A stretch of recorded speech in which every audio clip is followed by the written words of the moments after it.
Victoria Cross snatched the mop from Jack Harrison's hands. The crack echoed across the 38th floor as she broke the wooden handle over her knee. Splinters scattered across polished granite. 300 employees watched from the conference hall's glass walls, their phones raised, recording. Her breath touched his face when she leaned close, each word precise as a scalpel cut.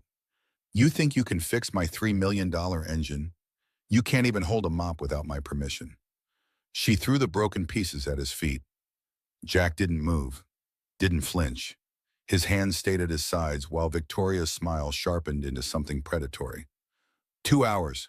Fix what MIT couldn't fix in 8 weeks. In front of everyone. In front of my investors. In front of the whole goddamn world. Her fingers snapped inches from his eyes. "When you fail, and you will fail, I'll destroy you. Not just fire you. Destroy you completely. Your name will be poison in every engine shop from here to Detroit." Jack looked down at the splintered wood. Then he looked at Victoria Cross, CEO of Crosstech Industries, the woman who'd made 3 years of his life invisible. "Start the clock."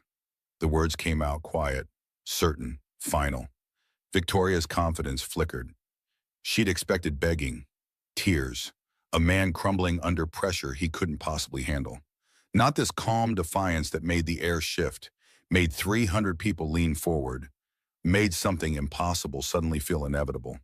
60 seconds earlier, Jack Harrison had been invisible. That was the deal he'd made with himself 3 years ago when Emma died and the world stopped making sense. Stay quiet, stay small, stay alive, cash the paycheck, pay the bills, don't make waves. Invisibility was survival, the only kind that didn't cost more than he had left to give. But Victoria Cross had just changed the rules. Jack pushed his maintenance cart down the executive hallway, wheels squeaking against concrete.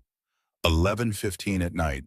The fluorescent lights hummed overhead, reflecting off floors he'd mopped an hour ago. His maintenance uniform, navy blue with a Crosstech patch over the breast pocket, hung loose on a frame that had lost 15 pounds since Emma's funeral.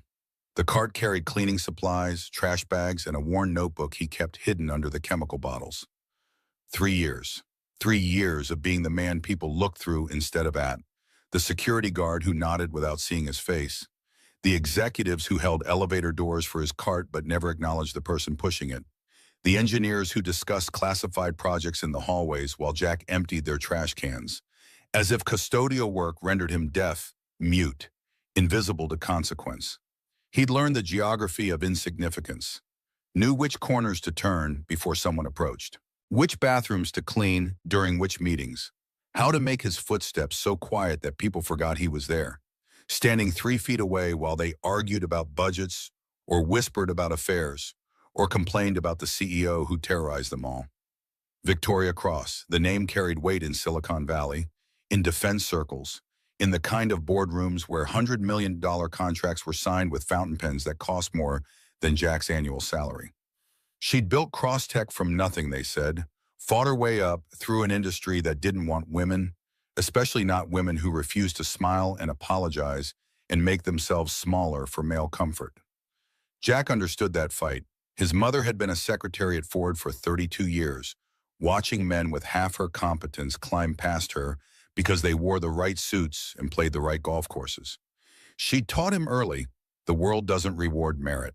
It rewards compliance with whatever image people expect. But somewhere between fighting for respect and fighting for domination. Victoria had crossed a line Jack couldn't forgive. She didn't just demand excellence.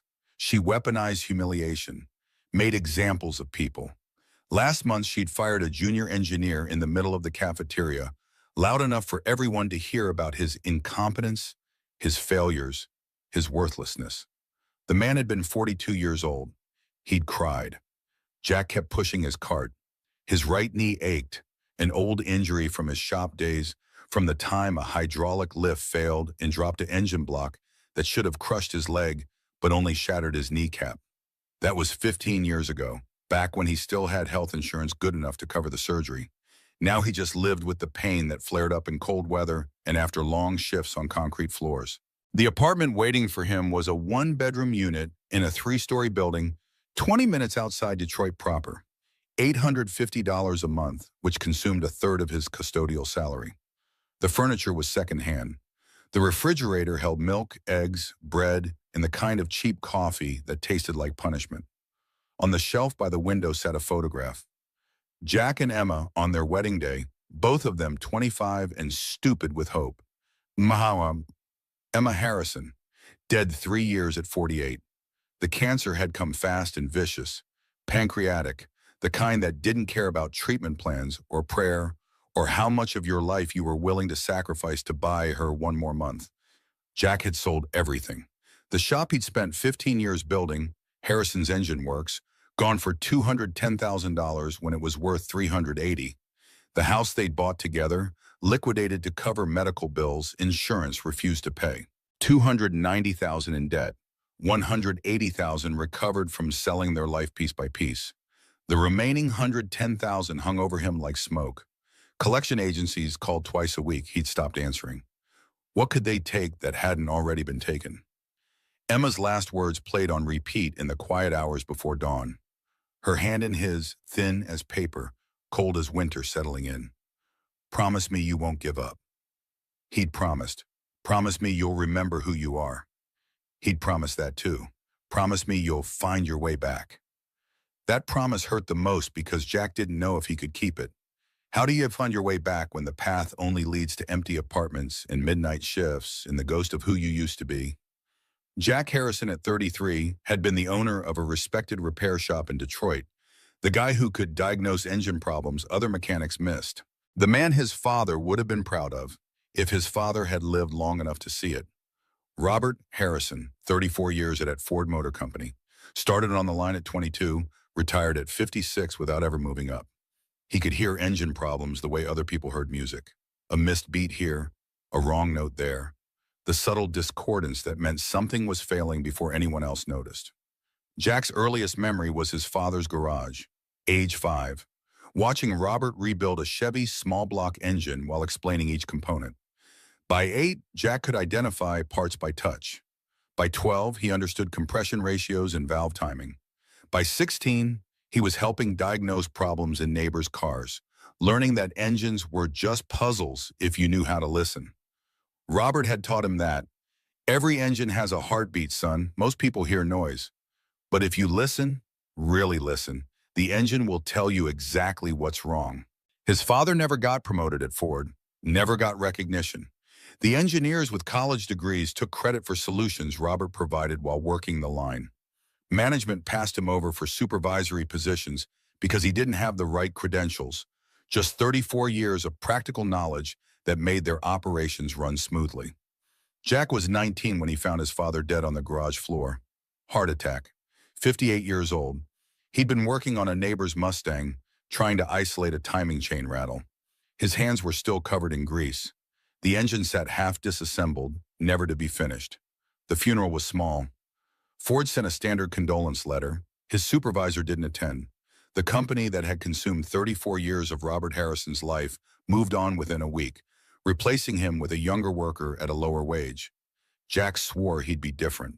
He'd build something that mattered, something with his name on it, something that proved his father's knowledge hadn't died with him on that garage floor. Harrison's Engine Works opened when Jack was 28. Small shop, 4 bays, 1 full-time mechanic besides Jack. He specialized in diagnostics other shops couldn't crack, built a reputation for solving problems others gave up on. The work was good, the money was decent. Emma handled the books while teaching elementary school during the day. They had plans, bigger shop, more employees, maybe franchise the diagnostic approach, maybe teach other mechanics how to listen the way Jack had learned to listen. Then Emma started losing weight. Then came the diagnosis. Then came the 8 months that erased everything Jack had built. The bankruptcy filing was 3 years old now. The records showed Harrison's Engine Works had assets of $210,000 and debts of $290,000. The court had liquidated everything, equipment sold at auction, tools scattered to a dozen different buyers. The building lease terminated. The name Harrison's Engine Works disappeared from the Detroit Business Registry. Jack Harrison, master mechanic, became Jack Harrison, custodial worker.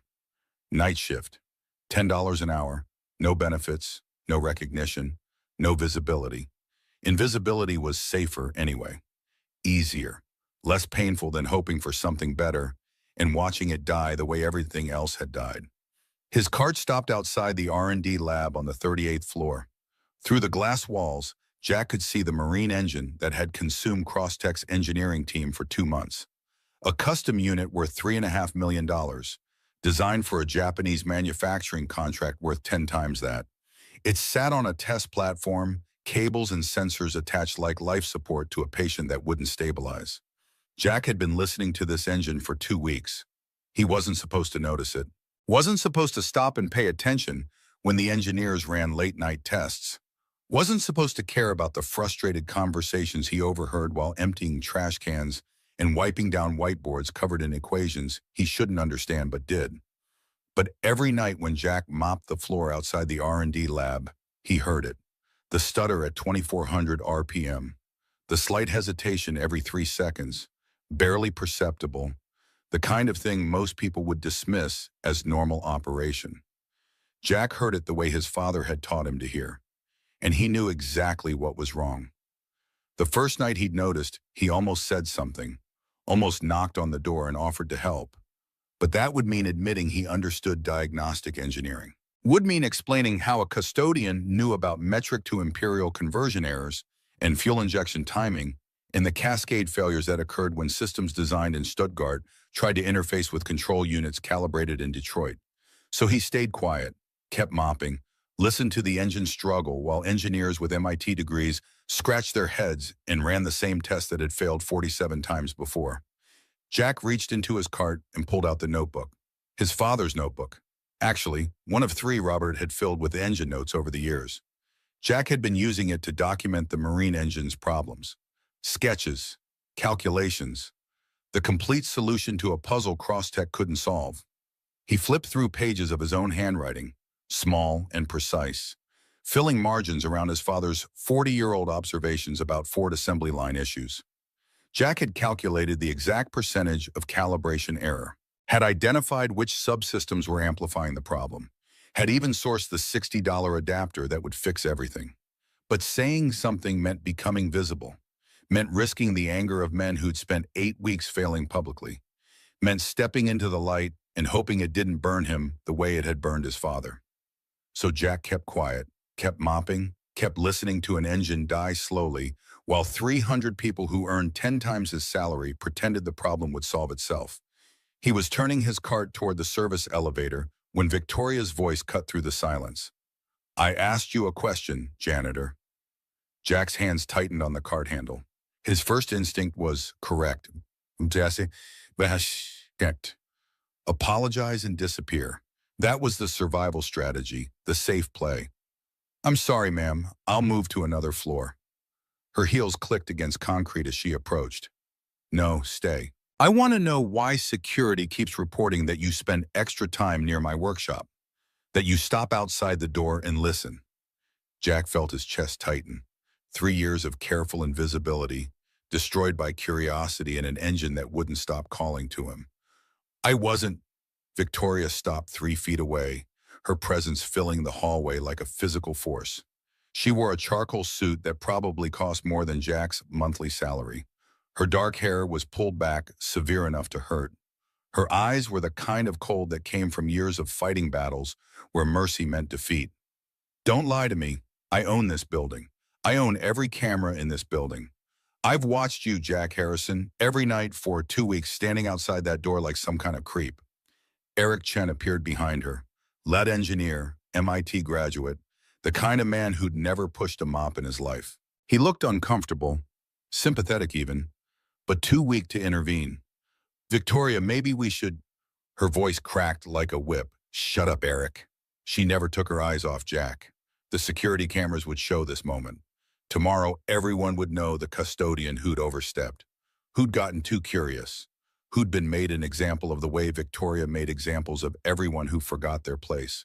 Jack swallowed against the weight of 3 years' silence. His father's voice echoed in memory. "Some battles you walk away from. Some battles walk toward you." This battle had found him.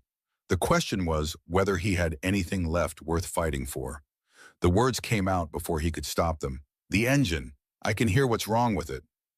Victoria blinked once, twice, processing information that didn't fit her understanding of the world. What? The marine engine. The one your team's been working on for 8 weeks. I can hear the problem. Every night when I clean this floor, I hear it struggling, fighting itself. Silence stretched between them like a rope pulled too tight. Then Victoria laughed. Not polite, not nervous. A cruel sound that echoed through the empty hallway and made Eric Chen look at the floor. You can hear it. She wiped her eyes with theatrical exaggeration. Oh, this is precious. This is absolutely precious. She pulled out her phone. Eric, wake everyone up. Board members, engineers, the Japanese investors at the Ritz, everyone. I want them here in 1 hour. Eric's face went pale. Victoria, it's 11 at night. Her smile turned predatory. I don't care if it's 3 in the goddamn morning. Our janitor thinks he's an engineer. I want the whole world to watch what happens next. Jack's internal monologue screamed at him. This was the moment to backtrack, to apologize, to retreat into invisibility and hope she forgot about him in a week. But Emma's voice was louder. Remember who you are. He was the son of Robert Harrison who'd solved problems Ford's engineers couldn't crack. He was the owner of Harrison's Engine Works, who'd built a reputation on hearing what others missed. He was the man who'd promised his dying wife he'd find his way back. Maybe this was the way back. Maybe it led straight off a cliff. But standing in this hallway with Victoria Cross staring him down like prey, Jack realized he was tired of being invisible. Tired of pretending he didn't hear the engines calling. Tired of living like a ghost in his own life. If Victoria wanted a show, he'd give her one. And when she tried to destroy him afterward, because she would try, that was certain, at least he'd know he'd stood up. At least he'd know he'd tried. The conference hall filled within 40 minutes. 300 employees, most in pajamas under winter coats, rubbing sleep from their eyes. They sensed blood in the water. Sensed the kind of spectacle Victoria Cross orchestrated when she wanted to remind everyone who held power. Jack stood at the front of the room holding a broken mop handle, feeling the weight of 300 stares. The marketing team had started a live stream, cameras recorded from 3 angles. Within minutes, the hashtag #CrossTechChallenge was trending as people tuned in to watch a janitor humiliate himself. The Japanese delegation arrived in black sedans. Hiroshi Tanaka stepped out first. 71 years old, $4 billion, and the patience of a man who'd been lied to for 8 weeks about engine problems that should have been solved in 8 days. He sat front row, face revealing nothing. Next to him sat Dr. Susan Park, 60 years old, former Boeing engineer, 53 patents, the woman who'd designed guidance systems for spacecraft and power plants for submarines. When Dr. Park watched you work, you were either being recruited or executed. There was no middle ground. Victoria took the stage like a ringmaster introducing the main event. Her voice carried that particular tone of someone who'd already won and was simply enjoying the victory parade. Ladies and gentlemen, I apologize for the hour, but tonight we're going to witness something special. She gestured toward Jack with theatrical flourish. This is Jack Harrison. For 3 years, he's cleaned our toilets and emptied our trash cans. Tonight, he informed me that he, a janitor with no degree, no credentials, no qualifications whatsoever, can repair the engine that our MIT and Harvard engineers couldn't fix in 8 weeks. Murmurs rippled through the crowd. Jack watched Victoria work the room, building to her crescendo. She was good at this, had probably practiced in the mirror. She walked toward Jack slowly, deliberately, a predator circling wounded prey. So I'm giving him a chance. 2 hours in front of all of you, in front of Mr. Tanaka, whose patience we've tested far too long, in front of the entire world watching online. She stopped inches from his face, close enough that Jack could smell her perfume, something expensive that probably had a French name he wouldn't recognize. Fix the engine, janitor. Fix it and I'll make you workshop manager. 6-figure salary, benefits, everything you have never earned. Her voice dropped to a whisper that the microphone still caught. But when you fail, and we both know you'll fail, I won't just fire you. I'll make sure you never work with engines again. Not here, not anywhere, not even changing oil at a Jiffy Lube in the middle of nowhere. She snapped her fingers inches from his eyes, the sound sharp enough to make half the room flinch. So what do you say, Mop Man? Ready to humiliate yourself in front of 100,000 people? Jack looked at the broken mop at his feet. 3 years ago, he'd held a different broken thing. Emma's hand, her pulse fading, her voice barely a whisper. Promise me you won't give up. Promise me you'll remember who you are. Promise me you'll find your way back. He'd kept the first two promises, hadn't given up, even when giving up would have been easier. Had remembered who he was, even when the world forgot. But he'd never found his way back. Not until now, not until this moment when Victoria Cross forced a choice between continued invisibility and a gamble that might destroy him. Jack met her eyes, saw the certainty there, the absolute conviction that he would fail, that a man who mopped floors couldn't possibly understand engineering at the level required to solve problems MIT graduates had missed. She'd underestimated him the way everyone had underestimated his father, the way the world underestimated anyone without the right credentials, the right background, the right pedigree. Start the clock. The words hit Victoria like a slap. Her smile flickered. She'd expected begging, excuses, maybe tears, the kind of collapse that would entertain her audience and reinforce her dominance. Not this, not quiet defiance from a man who should have been broken 3 years ago. Susan Park leaned forward in her seat. Something had shifted in the room. The custodian's voice carried no fear, no desperation, just calm certainty that made her think of old masters she'd trained under in Taiwan. Men who'd forgotten more about engineering than most people would ever learn.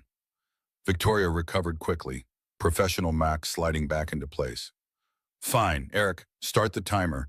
Make sure every camera captures what's about to happen. She turned to the crowd with theatrical flourish.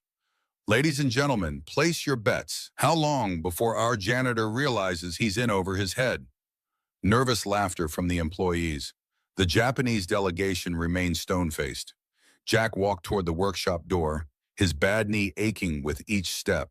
His hands trembled slightly, not from fear, from adrenaline, from the knowledge that everything, his job, his dignity, his last connection to who he used to be, rested on the next 2 hours. Behind him, Victoria's voice carried across the conference hall. This is going to be the most entertaining 2 hours of my career. The workshop smelled like oil and failure. The marine engine dominated the room. $3.5 million of German precision and American ambition. 8 weeks of broken promises. Chrome and steel catching the overhead lights, while 300 people pressed against glass walls to watch. Jack approached slowly, placed both hands flat against the engine block, closed his eyes. His father had taught him this. Robert Harrison, 34 years at Ford, the man who could diagnose any engine by sound alone. Every machine has a heartbeat, Tommy. Most people hear noise. But if you listen, really listen, the engine will tell you exactly what's wrong. Jack listened, felt the vibration through his palms, the subtle wrongness that everyone else had missed because they were looking at screens instead of feeling the machine, because they trusted instruments more than instinct, because they'd never been taught to hear the way Robert Harrison had taught his son to hear. There, the stutter at 2400 RPM, the hesitation every 3 seconds, the cascade of micro-failures propagating through 47 interconnected systems. There, Jack spoke suddenly, eyes still closed. The crowd fell silent. There what? Eric demanded from his diagnostic station. 2400 RPM every 3 seconds. You hear that stutter? Eric checked his monitors. The readings show normal operation. Jack opened his eyes. Your readings are wrong. That's part of the problem. The diagnostic software is calibrated for American standards. But this engine was built in Stuttgart, German engineering. Metric precision. Your instruments are looking for the wrong symptoms. Victoria laughed, a sharp sound designed to cut. A janitor telling MIT engineers their instruments are wrong. This is priceless. But Jack was already pulling out his notebook. His father's notebook, filled with calculations and diagrams from 2 weeks of midnight observations. The fuel injection system, German, calibrated to bar units, precision to hundredths of a millimeter. But your control unit is American. It reads PSI, expects looser tolerances. He showed them the math, his handwriting cramped but precise in the margins around his father's 40-year-old notes. The fuel rail pressure sensor reads 3.5 bar. Your software converts that to 50.76 psi, but rounds to 50.8. That's a 0.07% error, insignificant by itself, but this engine has 47 interconnected systems. Each one compounds the error. By the time signals reach the main computer, you've got cascading failures. Dr. Susan Parks stood up. The movement drew every eye in the room. How long before thermal overload? Jack met her gaze. Something passed between them. Recognition of shared language, shared understanding. 12 minutes, maybe 11. The accumulated errors create a feedback loop the cooling system can't handle. The engine shuts itself down to prevent damage. That's exactly what's been happening, Eric admitted, voice reluctant. 11 minutes, 47 seconds. Every single time. Victoria's smile tightened at the edges. Her control of the narrative was slipping. The custodian wasn't fumbling, wasn't lost, was speaking with the quiet confidence of someone who knew exactly what he was talking about. She tried to regain ground. So you've identified the problem. Congratulations. But any idiot can point at something and say it's broken. Can you actually fix it? Jack reached into the diagnostic kit, pulled out a component, brushed aluminum, size of a hockey puck. This, Victoria stared. That's a $50 part. $58. It's a metric to imperial bridge adapter. Instead of reprogramming the entire control system or replacing German components with American ones, we add a translator. The adapter converts metric output into readings the American software can process accurately. The implications hit the room like a wave. Victoria's voice rose, losing its careful control. You're telling me that a $58 part could have solved a problem that's cost this company $3 million? Jack's response was simple, direct, the kind of truth that cut through engineering degrees and corporate hierarchies and every assumption people made about who could solve problems. Complicated problems don't always need complicated answers. Sometimes you just need to help two systems understand each other. My father used to say that. He began working on the engine. No hesitation, no second guessing. Just the muscle memory of 10,000 repairs, 10,000 diagnoses, 10,000 problems solved in Detroit garages and his own shop and 100 places that had never appreciated what they were witnessing. The installation took 14 minutes. Jack's hands moved with practiced precision through steps he'd mapped out in his notebook over 2 weeks of observation. Remove the problematic sensor housing. Install the adapter, recalibrate the connection points, test the signal flow. When he stepped back, his hands were steady, his breathing was calm, but inside his heart pounded like war drums. This was it. 3 years of invisibility leading to this moment. Emma's promise, his father's legacy. Everything compressed into the next few minutes while an engine either ran or failed. Ready for testing? The workshop fell silent. 300 people holding their breath, cameras recording, live stream viewers hitting 120,000 and climbing. Victoria checked the clock on the wall. 63 minutes remaining. You're cutting it close, Janitor. Jack nodded to Eric. Start it. Eric looked at Victoria, who waved impatiently. His hand moved to the ignition. The engine roared to life. Jack closed his eyes, listened with his father's ears. With 3 decades of training that no classroom could teach, the stutter was gone. The desperate fighting rhythm that had plagued the machine for 8 weeks had been replaced by something smooth, harmonious, the sound of a heart finally beating correctly. Diagnostic screens flickered. Red warnings disappeared one by one, replaced by green indicators that made the engineering team gasp audibly. Temperature stable, Eric reported, voice shaking. Pressure optimal. Fuel mixture perfect. The clock ticked. 1 minute, 2 minutes, 5 minutes. The engine purred like a satisfied predator. 8 minutes, 9 minutes, 10 minutes. Victoria's confidence began cracking. Her smile became rigid, forced. The mask she wore for the world showing stress fractures. 11 minutes. The room held its collective breath. This was the moment every previous test had ended. The thermal overload, the emergency shutdown, the failure that had consumed 8 weeks in $3 million. 11 minutes, 30 seconds. Someone in the crowd whimpered. The tension had become physical, pressing against glass walls and compressed lungs. 11 minutes, 45 seconds. Victoria grabbed the edge of a table. Her knuckles went white. 11 minutes, 50 seconds. 11 minutes, 55 seconds. 11 minutes, 58 seconds. 11 minutes, 59 seconds. 12 minutes.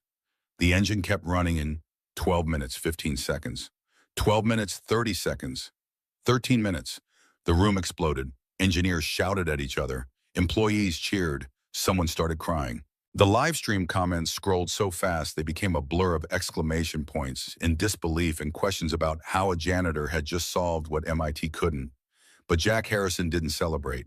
He stood beside the engine, one hand resting on its warm surface, feeling the steady heartbeat of a machine that had finally found its voice.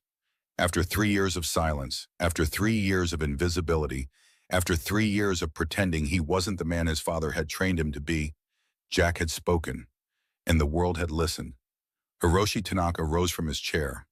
71 years old, $4 billion, a lifetime of watching men succeed and fail. He began to clap, slow at first, deliberate, then faster. The room joined him, 300 people applauding a janitor who'd just done the impossible, who'd proved that credentials weren't knowledge, that degrees weren't wisdom, that sometimes the person everyone overlooks is the person who sees most clearly. Dr. Susan Park walked through the crowd toward Jack. The applause quieted as people sensed something important about to happen. She stopped in front of him, studied his face with eyes that had evaluated engineers for 4 decades. Where did you train? My father's garage. Detroit, 1981. No formal education? Community college, 2 years. Couldn't afford to finish. Dr. Park nodded slowly, recognition settling into her expression. Your father was Robert Harrison, Ford Motor Company, 34 years. Jack's heart stopped. How do you know that? Because I was a young engineer in 1989 when a team from Boeing consulted with Ford on a joint project. We had a problem that stumped everyone. Guidance system interference with a new engine design. Your father solved it in 3 hours. She paused, letting the weight of history settle. He should have been running that company. Instead, they never even learned his name. Jack felt his throat tighten. His father had never told him that story, had never mentioned Boeing or guidance systems or being the smartest person in a room that refused to see him. He never told me. He wouldn't have. Men like your father don't boast. They just do the work and hope someone notices. Dr. Park extended her hand. Someone noticed, Jack. 40 years too late for your father, but not too late for you. Behind them, Victoria Cross slipped quietly toward the exit. The hunter had become prey. The woman who'd terrorized 300 employees for years was attempting escape while their attention focused elsewhere. She didn't make it. Mrs. Cross, Hiroshi Tanaka's voice stopped her cold. We need to discuss the terms of our continued partnership. Victoria turned, professional mask struggling to reassemble itself. Of course, Mr. Tanaka. I'll have my assistant schedule. Now. The word carried the weight of $75 million. We discuss now. The crowd parted as Tanaka walked toward Victoria. His translator hurried to keep pace. For 8 weeks, your company has failed to deliver what you promised. Tonight, a janitor succeeded where your experts failed. This raises questions about leadership, about judgment, about whether Cross-Tech Industries deserves our investment. Victoria's face went pale beneath carefully applied makeup. Mr. Tanaka, I can explain, you will explain to your board, to your shareholders, to everyone who watched tonight's performance. He glanced at Jack. But first, you will apologize. Apologize to Mr. Harrison, publicly. Now. The room fell silent.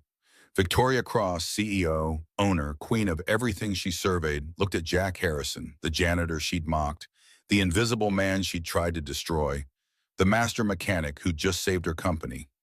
Her lips pressed into a thin line. Her hands trembled at her sides.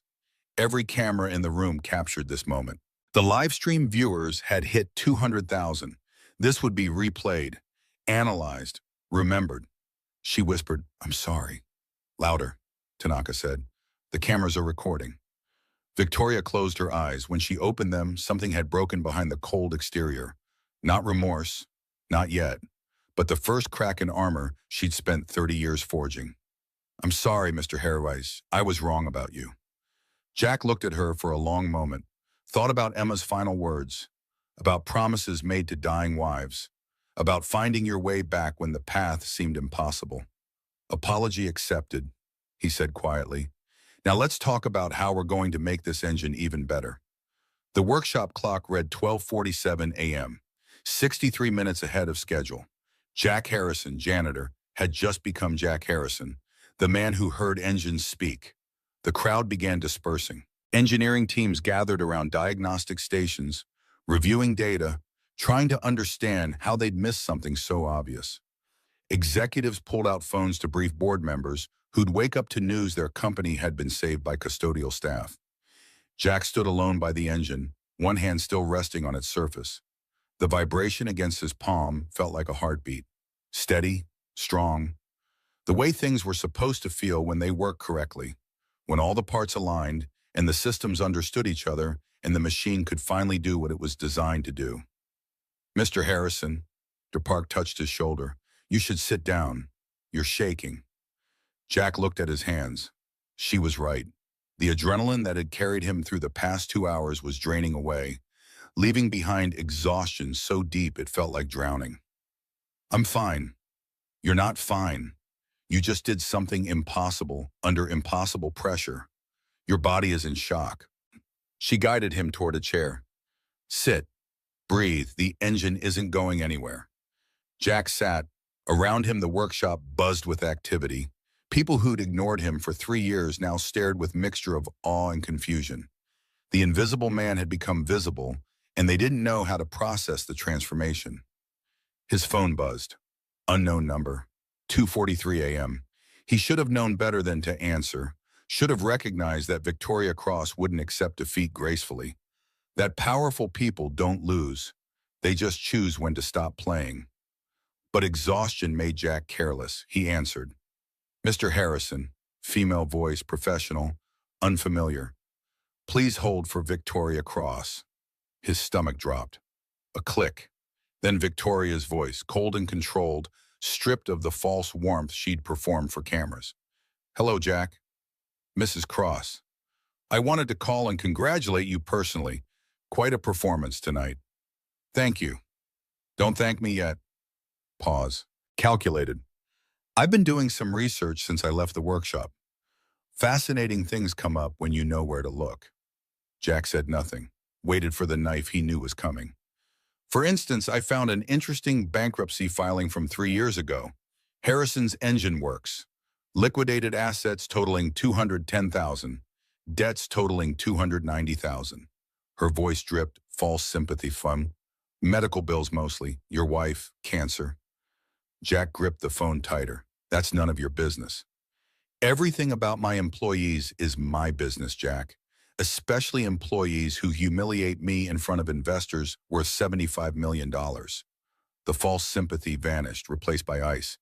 "I also found some interesting records from your time at Harrison's Engine Works. Customer complaints, safety violations, a lawsuit that was settled out of court. That lawsuit was fraudulent. The customer, I don't care what it was. I care what it looks like. And it looks like Jack Harrison, genius janitor, has a history of running a problematic business into the ground." She let that sink in. "How do you think that story will play in the media? Disgraced former mechanic tricks investors with lucky fix. I can see the headlines now." Jack forced himself to breathe, to think. Victoria had spent 3 hours researching his past, had found ammunition, was preparing to destroy him the only way people like her knew how, by rewriting the narrative until his victory became evidence of fraud. "What do you want?" "I want you to resign tomorrow morning before Tanaka has a chance to make any decisions about the partnership.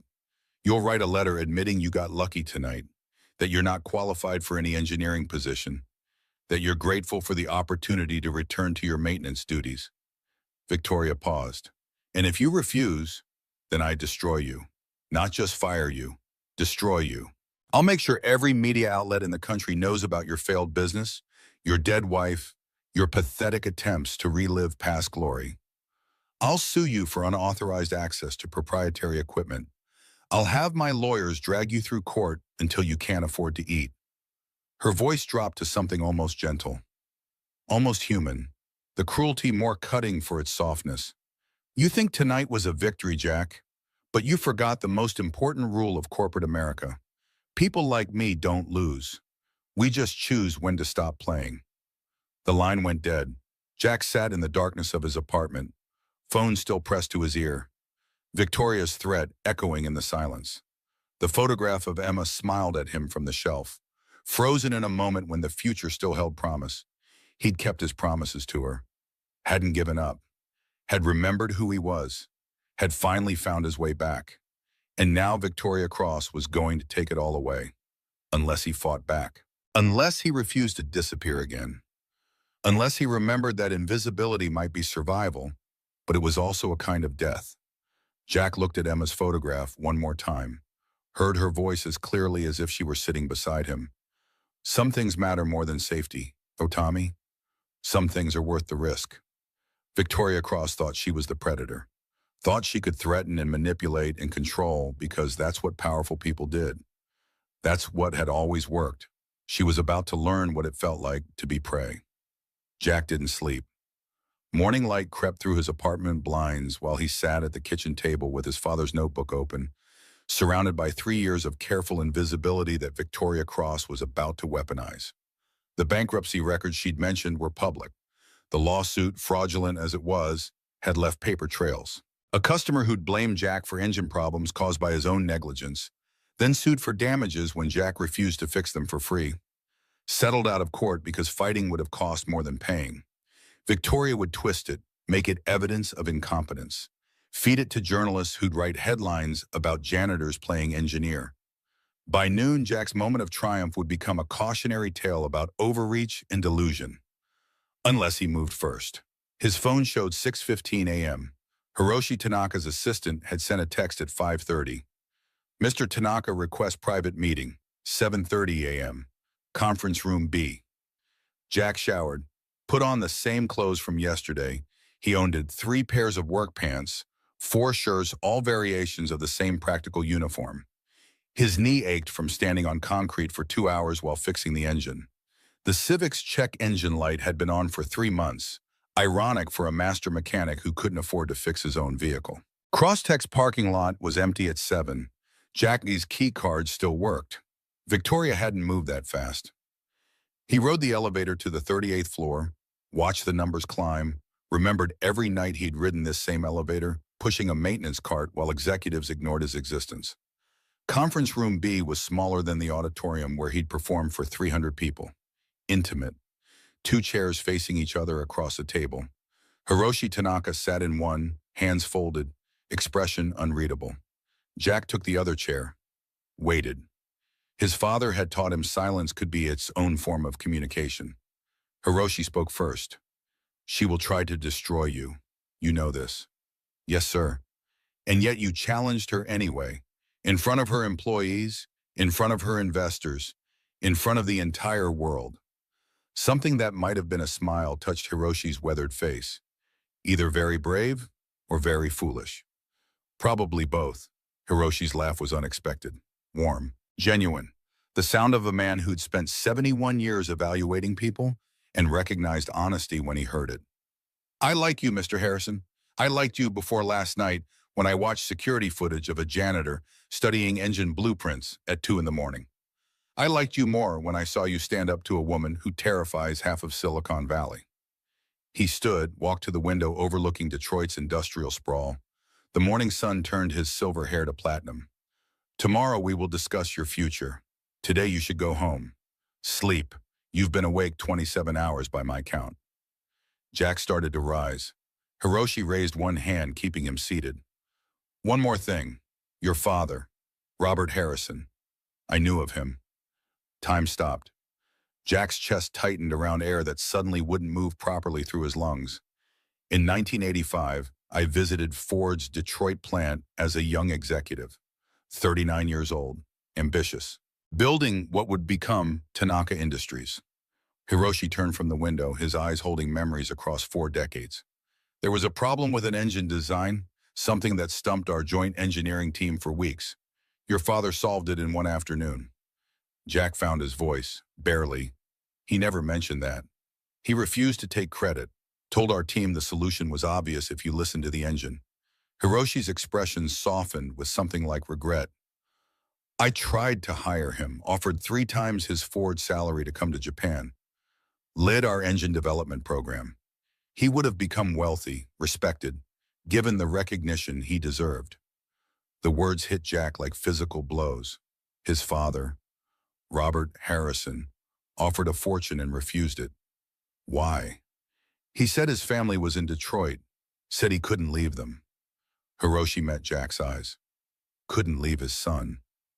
The truth settled like weight on Jack's shoulders. All those years watching his father work thankless hours at Ford, all those nights assuming Robert Harrison had simply accepted his invisible fate. But he hadn't accepted it. He'd chosen it. Chosen Jack. Chosen family over fortune, recognition over reward, his son's presence over his own advancement. Jack felt tears threatening. Force them back. I didn't know. Of course you didn't. Men like your father don't burden their children with sacrifices made. They simply make them and move forward. Hiroshi placed one hand on Jack's shoulder, the gesture carrying the weight of 2 men who'd both watched talent die unrecognized. He was a great man, your father.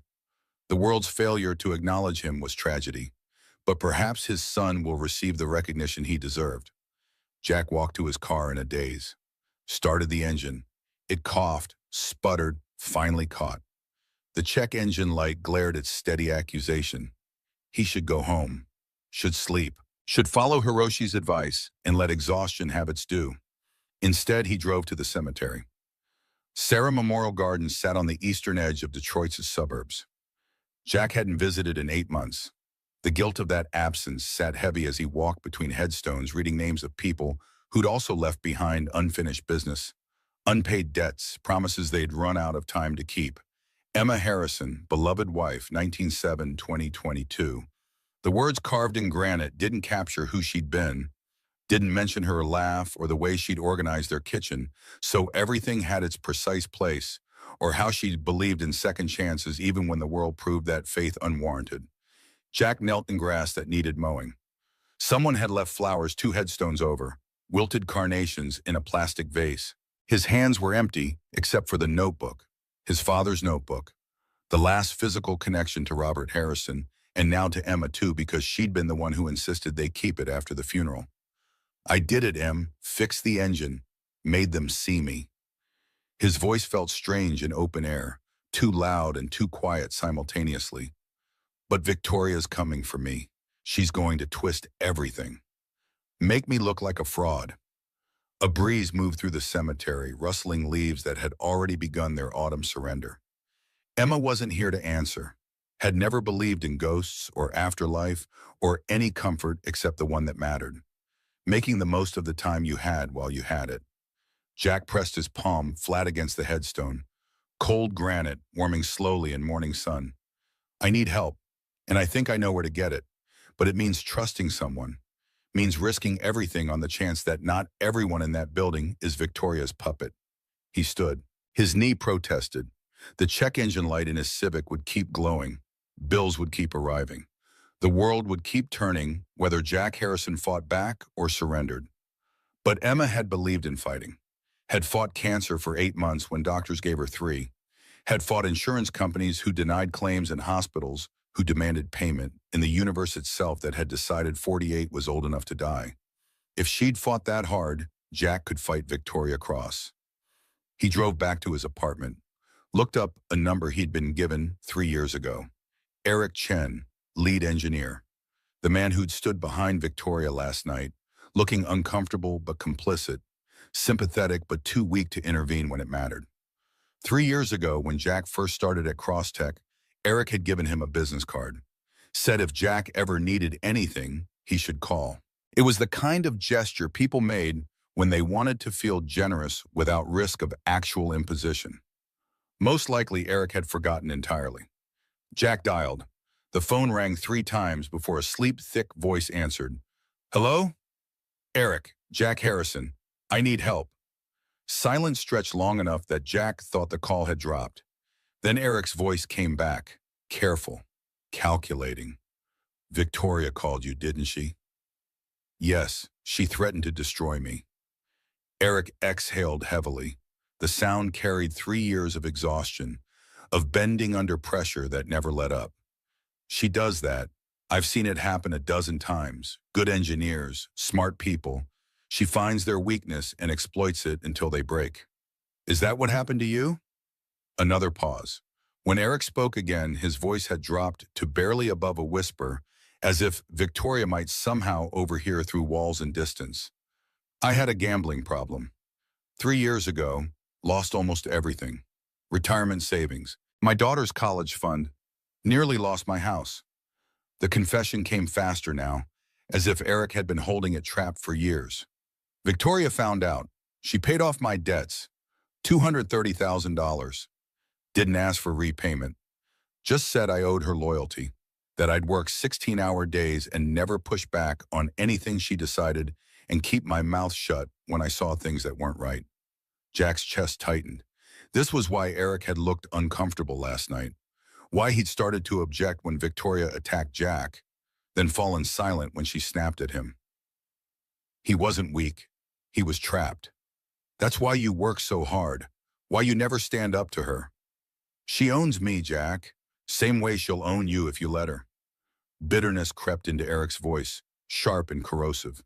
"Why do you think I'm telling you this? Because I want you to know what you are facing. Want you to understand that fighting Victoria Cross means fighting someone who has infinite resources and no conscience about using them." Jack looked around his apartment, the second-hand furniture, the empty refrigerator, the photograph of Emma smiling from a day when they'd both believed the future held promise. There has to be something she's hiding, something that could level the playing field. Eric was quiet so long Jack thought he'd hung up. Then carefully, as if testing the weight of words before releasing them, "There might be one thing. Tell me." "Victoria keeps files, private files, on her personal server in her office. Emails, financial records, project reports, the real ones, not the sanitized versions she shows the board." Eric's voice dropped even lower. "If someone could access that server, they'd find proof. Years of falsified data, hidden failures, government contracts with inflated success rates, enough to destroy her if it went public." Jack's mind raced ahead. How would someone access it? Her office, 38th floor, servers in a locked cabinet behind her desk. Password changes weekly, but she keeps a backup written in her day planner. Third drawer, left side. Eric hesitated. "You'd need to come early, 6:45, before security shift change. Use your maintenance key card. It still has access to executive offices. If you get caught, she'll press charges. Corporate espionage, industrial theft. You'll go to prison." Eric's warning carried the weight of someone who'd considered and rejected this same path. "But if you succeed, you'll have evidence that could save you. Maybe save all of us." Jack stared at his reflection in the darkened television screen. Saw a man who'd spent 3 years invisible, 3 years safe, 3 years dying slowly in maintenance uniform. Victoria's threat would come whether he fought back or surrendered. At least fighting meant going down with dignity instead of drowning in silence. "How do I access the server?" Eric gave him instructions, detailed, precise. The kind of specificity that came from someone who'd thought this through carefully, mapped every step, understood exactly what needed to happen. They talked for 17 minutes. When Eric hung up, Jack sat with his phone in hand, wondering if he'd just found an ally or walked into a trap his exhausted brain was too tired to recognize. 6:40 a.m. Jack parked 3 blocks from Crosstech and walked the rest of the distance. Early enough that most spaces sat empty, late enough that a few engineers' cars indicated overtime shifts or people who'd worked through the night. His maintenance uniform had been in the Civic's trunk. He'd put it on in a gas station bathroom, transformed back into the invisible man one final time. The building's lobby was empty. Security guard behind the desk glanced up, saw the uniform, waved him through without question. Jack's keycard beeped green at the elevator. He rode to 38 with his heart hammering against his ribs. Victoria's office sat at the corridor's end, glass walls currently frosted for privacy. The door required keycard access, but maintenance had universal clearance. How else would they clean executive spaces at night when everyone else had gone home? Jack swiped his card. The lock clicked. He pushed through, closed the door behind him, stood in Victoria Cross's personal domain for the first time in 3 years of working this building.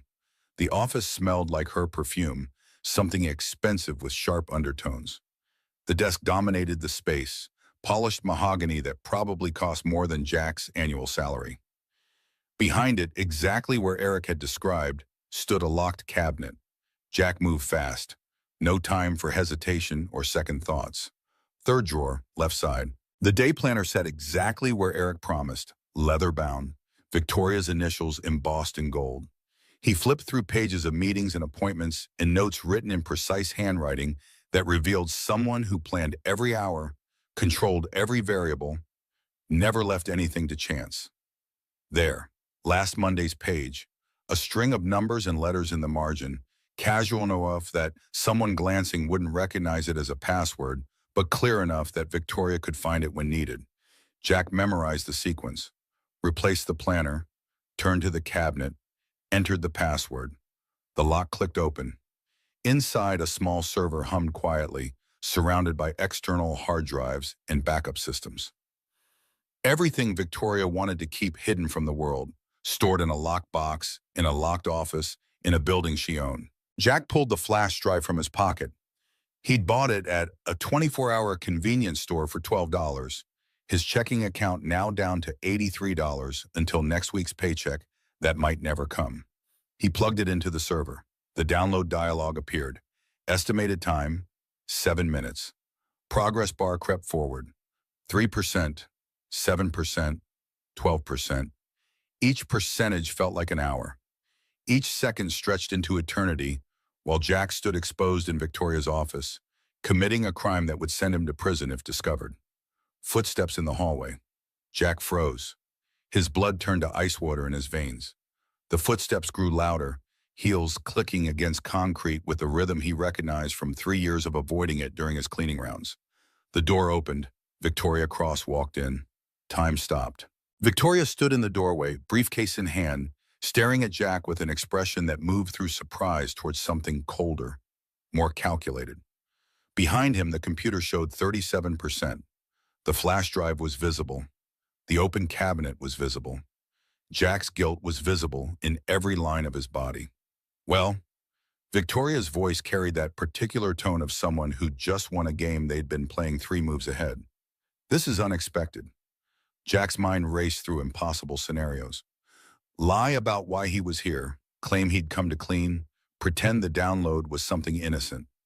Every option crumbled under the weight of obvious guilt. Victoria closed the door behind her. The lock clicked with the finality of a cell door. I came in early to prepare for my meeting with Mr. Tanaka, wanted to review some files, get my story straight. She walked toward him, each step measured, deliberate. Instead, I find you in my office, stealing from my private server. Jack found his voice. I'm not stealing. This is evidence. Evidence of what, exactly? Falsified reports, hidden failures, defense contracts you've been lying about for years. His hands clenched at his sides. Eric told me everything. Victoria's laugh was sharp enough to cut. Eric Chen told you about my private files? She shook her head, genuine amusement mixing with cruelty. Oh, Jack. Sweet, stupid Jack. The progress bar hit 44%. Victoria pulled out her phone, finger hovering over the screen. Eric Chen works for me, has worked for me ever since I paid off his gambling debts 3 years ago. The truth hit Jack like a physical blow. Eric's sympathetic voice on the phone, his detailed instructions, his warnings about getting caught, all of it performance, all of it trap. You don't think I know everything that happens in my company? Victoria's smile was arctic. Eric called me the moment you hung up, told me your whole plan. I've been waiting since 5 a.m. for you to walk through that door. 51%. Jack looked at the screen, then at Victoria. Understanding crashed through his exhaustion. She'd let him come, let him break in, let him plug the flash drive in and start downloading. Because she didn't need to stop him. She needed proof he'd committed a crime. You set me up. I gave you rope. You chose to hang yourself.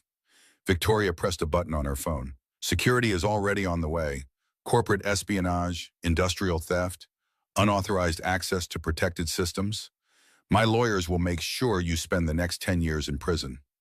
Her finger moved toward the call button. Unless you'd like to discuss alternatives. Jack felt the weight of 3 years' survival instincts screaming at him to surrender. To beg. To take whatever deal Victoria offered because prison would destroy him worse than invisibility ever had. But somewhere underneath the fear, underneath the exhaustion, Emma's voice whispered, "Some things matter more than safety." His voice came out steady, surprising them both. "There's something you should understand about me, Mrs. Cross." Victoria's finger paused, interested despite herself. 3 years ago, I held my wife's hand while she died. 8 months of watching her waste away. 8 months of selling everything I'd built just to buy her a few more weeks. Jack took a step toward her, watching Victoria's confidence waver. After she was gone, I didn't care about anything. Not my reputation, not my future, not my life. He pulled out his own phone, showed her the screen, displaying a text conversation with Hiroshi Tanaka's assistant. Meeting confirmed, 7:30 a.m. Subject, financial integrity concerns. You think you can threaten me with prison? Lady, I've already lost everything that mattered. There's nothing you can do to me worse than what I've already survived. The progress bar hit 78%. Victoria's eyes flicked to the screen, then back to Jack. Her certainty was cracking. Professional mask showing stress fractures. Here's what's going to happen. Jack's voice carried 3 years of silence, finally breaking. You'll call security. Have me arrested. I'll tell them exactly what's on that server. Every falsified report, every hidden failure, every lie you've told to investors and government agencies. He gestured to his phone. And while you're explaining to police why your janitor was in your office, I'll be explaining to Hiroshi Tanaka why his $75 million investment is about to become front-page news. He's waiting for me right now, downstairs in the lobby. Victoria stared at the phone like it was a weapon pointed at her chest. Her mind was racing. Jack could see it in the micro-expressions flickering across her face. Calculating, searching for escape routes, finding them all blocked.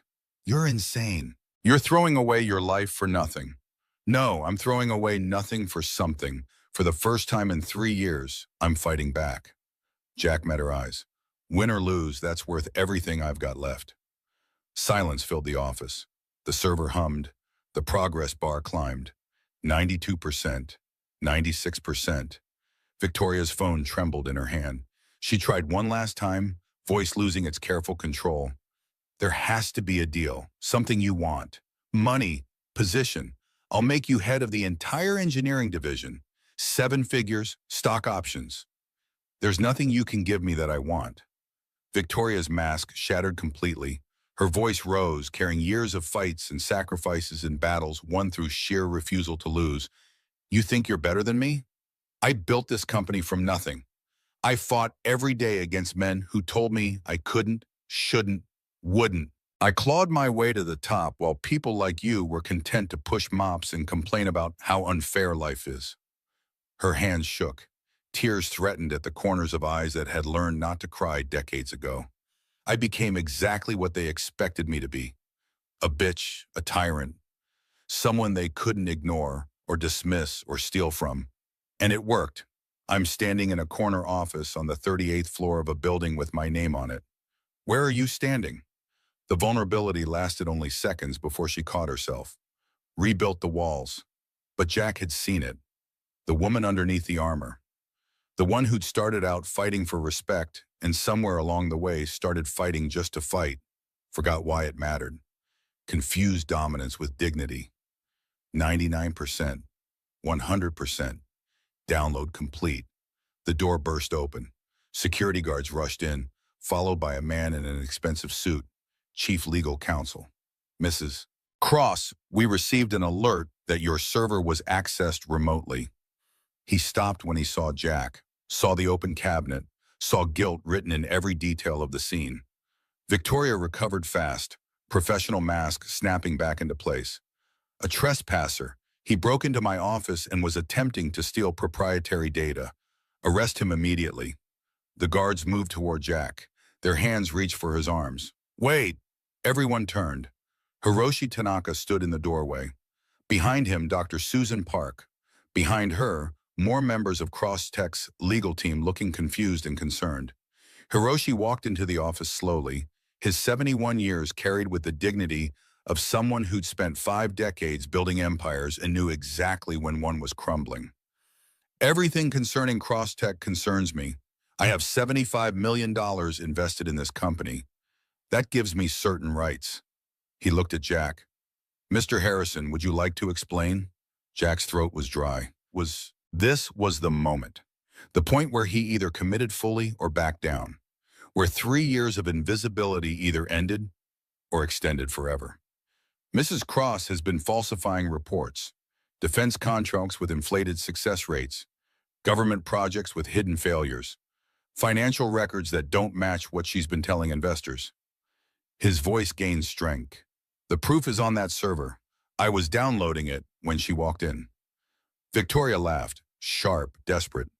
He has no proof. He's a disgruntled employee making wild accusations. Jack pointed at the screen. The proof is right there. Everyone looked at the computer, at the flash drive, at the progress bar showing 100% complete. Hiroshi nodded to Dr. Park. Check it. Victoria's voice cracked. Don't touch that. That's private property. You have no right. Section 14.3 of our investment agreement grants me access to any and all financial records upon reasonable suspicion of material misrepresentation. Hiroshi's voice carried absolute authority. Consider this reasonable suspicion. Dr. Park pulled the flash drive from the server, plugged it into her laptop. The room fell silent while she scrolled through files. Her expression shifted, curiosity becoming concern, becoming something approaching horror. Hiroshi, she looked up. You need to see this. For several minutes, the only sound was clicking and scrolling. Jack watched Victoria's face cycle through emotions. Defiance, fear, calculation, resignation. She was cornered, and cornered predators either surrendered or attacked. Dr. Park's voice was clinical, stripping emotion from devastating facts. The Nakamura contract. Reported success rate 94%. Actual success rate 61%. 33 percentage points of falsified data. Hiroshi leaned over the laptop. His face remained neutral, but something dark moved behind his eyes. Government defense project. 3 complete failures never reported to oversight agencies. Safety violations that should have triggered immediate shutdown. He turned to Victoria. Is this accurate? Victoria said nothing. Her jaw was clenched. Her hands had stopped shaking. That scared Jack more than the trembling had. She was calculating, again, planning her next move. Mrs. Cross, is this accurate? Her voice came out flat. I want my lawyer. Hiroshi nodded to the security guards. Please escort Mrs. Cross to a conference room. She is not to leave the building until our legal team has completed a full review of these documents. The guards hesitated, looking at Victoria for direction. Old habits, old power structures. Hiroshi's single word carried more authority than any of Victoria's threats ever had. Now. They took her arms. Victoria hissed at Jack as they led her toward the door. This isn't over. You have no idea what I can do. No idea who I know. This isn't over. Jack watched her go, felt something like pity mixing with satisfaction. She'd built an empire on fear and manipulation, had crushed anyone who challenged her. But she'd forgotten the most important rule. Empires built on lies eventually collapse under their own weight. The door closed. Hiroshi exhaled slowly, looking every day of his 71 years. Mr. Harrison, I owe you an apology. Jack blinked. For what? For not seeing what was in front of me. I've been investing in companies for 50 years. I pride myself on reading people, understanding character, knowing who to trust. He shook his head. I trusted Victoria Cross, believed her reports, ignored warning signs because the numbers looked good. Hiroshi extended his hand. Jack shook it, feeling calluses that matched his own. You saw what I missed. A janitor with a community college degree saw what a billionaire with 50 years of experience missed. That takes courage and integrity. Our Park closed her laptop. The falsified data extends across at least 7 major contracts. Conservative estimate of financial exposure, 300 million in potential lawsuits, regulatory fines, and contract cancellations. She paused. But the engineering work itself, the actual designs and innovations, those are sound. With proper management, this company could still be salvageable. Hiroshi nodded. Then we'll need new management. He looked at Jack. I don't suppose you'd be interested in a job. The room spun slightly. Exhaustion, adrenaline crash, and whiplash from janitor to job offer in less than 12 hours. You were a janitor. Last night you became the man who saved my $75 million investment. This morning you became the man who exposed fraud that could have destroyed my reputation. Hiroshi's expression softened. I think we can find something more appropriate than pushing a mop. Jack thought about Emma, about promises, about finding his way back to who he used to be before cancer and bankruptcy, and 3 years of invisibility erased the man he'd worked 30 years to become. I don't know what to say. Dr. Park spoke up. Say yes. Hiroshi is offering you a chance to use your gift, to work with engines, with technology, with people who will actually listen to what you have to say. She paused, choosing words carefully. Don't let pride or fear or whatever else is running through your head stop you from accepting what you've earned. Jack looked around Victoria's office, at the locked cabinet, at the private server, at everything she'd built through manipulation and fear, and the absolute conviction that power was the only thing that mattered. Then he thought about his father, Robert Harrison, 34 years at Ford, never promoted, never recognized, who'd been offered 3 times his salary to go to Japan and refused because his son was in Detroit, who died on a garage floor believing his knowledge would disappear with him. I'll take a job, but not as an executive. I don't know how to run departments or manage budgets. Jack met Hiroshi's eyes. What I know is engines. Let me do what I'm good at. Hiroshi looked impressed. What do you propose? Chief engineer. I'll oversee technical work on the Nakamura contract. Let someone else handle management. I'll handle the engines. The title was realistic, achievable, not the kind of leap that would make people question his credentials or whisper about unearned promotions. Chief engineer meant working with his hands, solving problems, doing what he'd spent 30 years learning to do. Hiroshi nodded. Deal. Starting salary $140,000. We'll discuss benefits and long-term compensation later. He extended his hand again. Welcome to Crosstech Industries, Mr. Harrison. Jack shook. His hands were steady now. His breathing had calmed, but inside his heart was pounding with something that felt dangerously close to hope. Dr. Park smiled, genuine warmth breaking through a professional reserve. Go home, Jack. Sleep. When you wake up, your life will be different. Jack walked through the building one last time as a janitor. His maintenance cart sat abandoned in the hallway where he'd left it yesterday.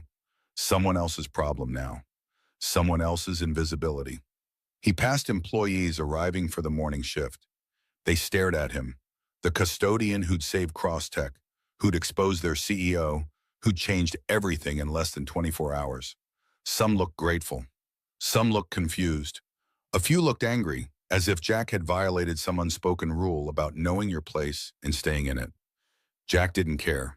He'd spent 3 years caring what people thought.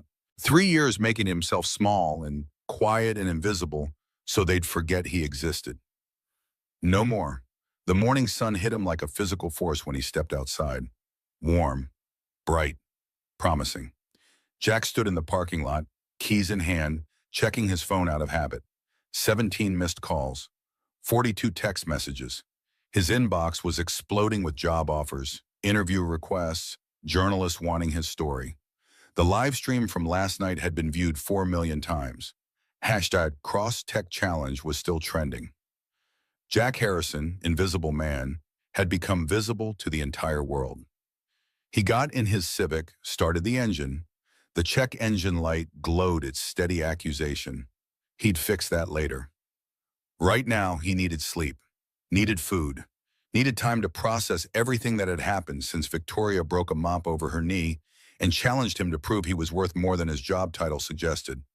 The drive home took 40 minutes. Jack barely remembered it. His apartment looked the same. Secondhand furniture, empty refrigerator, photograph of Emma smiling from a day when they'd both been young and stupid with hope. Except now, the hope didn't feel quite so stupid. Now it felt earned, fought for. Won through courage Jack hadn't known he still possessed. He lay down on the couch, closed his eyes, thought about his father refusing a fortune to stay with his family, about Emma fighting cancer with everything she had, about promises made and kept, and finally, after 3 years, fulfilled. Jack Harrison had found his way back, and tomorrow he'd start building the future his father never got to see. 1 year later, Jack Harrison stood in the center of CrossTech's new Advanced Diagnostics Center and watched his team bring an engine to life. The machine hummed with the smooth rhythm of perfect synchronization, every system aligned, every component speaking the same language. Diagnostic screens glowed green across parameters that had taken 11 months to optimize. Jennifer Hayes called from her station. Thermal stability confirmed, 0 deviation.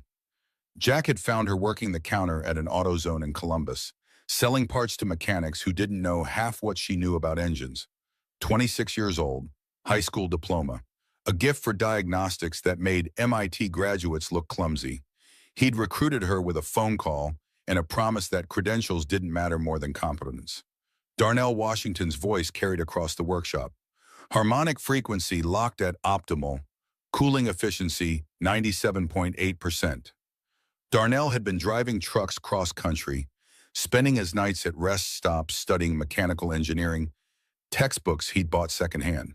42 years old, no college, hands that understood engines the way pianists understood keys. Jack had offered him half his truck driving salary to start, then doubled it after 3 months when Darnell proved he was worth 10 times what CrossTech paid.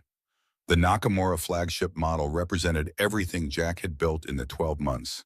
Not just an engine, a philosophy, a proof that talent lived in unexpected places if you bothered to look, that the people society overlooked were often the ones seeing most clearly. Jack nodded to Jennifer. Shut it down. We're ready for delivery. The engine settled into silence. His team erupted in celebration, high fives and relieved laughter from people who'd worked impossible hours to achieve something extraordinary. Jack stepped back, watching them. 1 year ago, most hadn't existed in his world. Jennifer changing oil for minimum wage, Darnell driving I-80 through Nebraska snowstorms, Marcus Chen, no relation to Eric, teaching high school auto shop after every engineering program rejected his applications. Jack had found them all. Convinced Hiroshi and Dr. Park to take chances on people without traditional credentials. Built a team that delivered 37 major projects ahead of schedule, under budget, above specification. CrossTech wasn't just surviving anymore. It was thriving on principles Victoria Cross would have considered insane. His office sat on the workshop floor, not the 38th floor executive suite Dr. Park had offered. Jack needed proximity to engines, to the heartbeat of machines that still called to him the way they'd called to his father. The desk was cluttered with blueprints and technical manuals.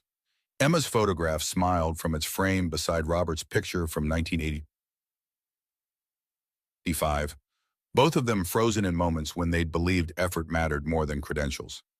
Jack's phone buzzed. Dr. Park's name on the screen. He answered, Susan. Her voice carried that particular tone of someone delivering news they weren't sure was good or bad. Victoria Cross was released from prison this morning. The words landed like stones in still water. 12 months. Victoria had served 12 months of a 30-month sentence, early release for good behavior in cooperation with prosecutors. Her testimony had helped build cases against a dozen other executives involved in corporate fraud across multiple companies. Where is she now? Detroit, staying with a cousin while she figures out her next steps. Dr. Park paused. She asked to see you. Jack looked at Emma's photograph. His wife had believed in second chances even when the world proved that faith unwarranted, had believed people could change if given the chance. But she'd also been realistic. Forgiveness didn't mean forgetting, and offering someone a second chance didn't obligate you to accept whatever they did with it. What do you think I should do? That's entirely up to you. She has no power over this company anymore. No influence. No way to harm you or anyone else. If you never want to see her again, no one would blame you. Dr. Park chose her next words carefully. But you're not the kind of man who holds grudges. It's one of the things that makes you good at what you do. You see people as they could be, not as they've been. Jack thought about Jennifer from the auto parts counter, about Darnell from the truck stop, about giving chances to people who wouldn't get them anywhere else. The question was whether Victoria Cross deserved the same generosity, whether someone who'd weaponized power so viciously could actually become someone different. Tell her I'll meet her tomorrow, somewhere public. The coffee shop was busy with morning rush. Jack arrived early, claimed a table near the window, watched people move through ordinary lives. Mothers with strollers, businessmen on phones, teenagers laughing at something on their screens. None of them knew who he was. After a year of media attention and industry recognition, Jack had learned to appreciate moments when he was just another middle-aged man drinking bad coffee. The door opened. Victoria Cross walked in. She looked different, older, thinner. The designer suits were gone, replaced by simple jeans and a worn jacket that had seen better years. No makeup, no jewelry, no visible trace of the woman who'd commanded a billion-dollar empire with the kind of presence that made rooms fall silent. But her walk still carried purpose. Her eyes still held intelligence. Prison hadn't broken her. Had changed her? Yes, but broken was something different. She spotted Jack, walked toward him slowly, each step testing whether he'd stand up and leave. Jack stayed seated, waited. His father had taught him that silence could be its own form of power. Victoria reached the table. Her voice came out quieter than Jack remembered. "Thank you for meeting me." "Sit down." She sat. Up close, Jack could see lines around her eyes that hadn't been there 12 months ago. Gray streaks in hair she'd always kept perfectly colored. The weight of consequences etched into features that had spent decades hiding vulnerability. "You look good. Successful agrees with you." Jack studied her. The compliment felt genuine but also strategic, as if Victoria was testing which approach might work. "You look tired." Her laugh was dry, brittle. "Prison will do that. Although honestly, the exhaustion started long before they locked me up. I just didn't know how to admit it." She fidgeted with a napkin, tearing small pieces from the corner. A nervous habit completely at odds with the commanding presence she'd projected in her corporate life. Jack recognized it as a sign. Victoria Cross, who'd terrorized 300 employees, was genuinely nervous sitting across from the janitor she'd tried to destroy. "I've been thinking about what I'm going to say to you for 12 months. Rehearsing speeches, preparing arguments, trying to find the perfect words." Victoria looked up at him. "And now that I'm sitting here, none of it seems to matter." Jack waited. Let her find her own way through whatever she'd come to say. "You don't need my explanations. Don't need my excuses. You've moved on. Built something incredible. Helped people I would have dismissed without a second thought." Her expression shifted, bitterness creeping in at the edges. "While I lost everything, the company, the reputation, 12 months in a cell thinking about all the ways I destroyed my own life. The vulnerability lasted only seconds before defensiveness reasserted itself." Victoria's voice hardened slightly. "But you know what? Part of me still thinks I was right, that the world doesn't reward kindness or fairness, that if I hadn't been ruthless, I'd never have built Crosstech in the first place." Jack felt something shift. This wasn't the transformed, repentant Victoria he'd half expected. This was someone still wrestling with who she'd been, still defending choices she intellectually knew were wrong, but emotionally couldn't quite surrender. It was more honest than any prepared speech would have been. More real, and paradoxically, more hopeful, because people who truly changed didn't pretend the change was easy or complete. "What do you want, Victoria?" She was quiet for a long moment, staring at the shredded napkin in her hands. "Honestly, I don't know. For the first time in my life, I have no plan, no strategy, no goal to chase. I'm 55 years old with a criminal record and no skills beyond exploiting people and manipulating numbers. Her voice cracked slightly. I'm terrified, Jack, more terrified than I've ever been. And I think that might be a good thing, because fear means I'm finally paying attention to consequences instead of just charging ahead and assuming I'm invincible. Jack recognized the fear, had lived with it for 3 years after Emma died, the terror of not knowing who you were when everything you'd built had been stripped away, when the identity you'd constructed over decades collapsed and left you standing in the rubble wondering what came next. What are you going to do now? Victoria's laugh was self-deprecating. I've been applying for jobs. Unsurprisingly, convicted felons with fraud on their records aren't in high demand. My Harvard MBA doesn't mean much when it comes with a criminal background check. She paused, then added with careful casualness, I was hoping maybe Crosstech might have something. Even entry level. I'm not asking for special treatment, just no. The word cut through her sentence like a blade. Victoria flinched. Hurt flashed across her face before she could hide it. Jack leaned forward, his voice firm but not unkind. You need to earn your way back. Not through me. Not through connections. If I hired you now, it wouldn't mean anything. You'd always wonder if it was charity, if you'd actually changed or just found another person to manipulate into giving you what you want. Victoria's eyes filled with tears she was too proud to let fall. So what am I supposed to do?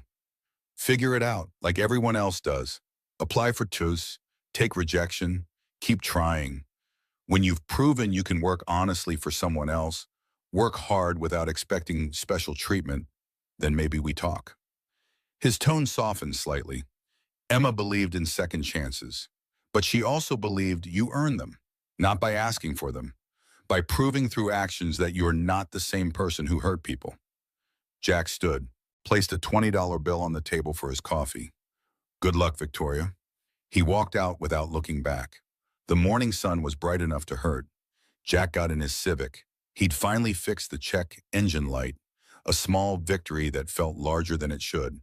Started the engine, sat with his hands on the wheel, wondering if he'd been too harsh. But Emma's voice in his memory was clear. Some lessons you have to learn yourself. Some changes only happen when there's no easy path left. If Victoria Cross was going to become someone different, she needed to do it without Jack Harrison holding her hand.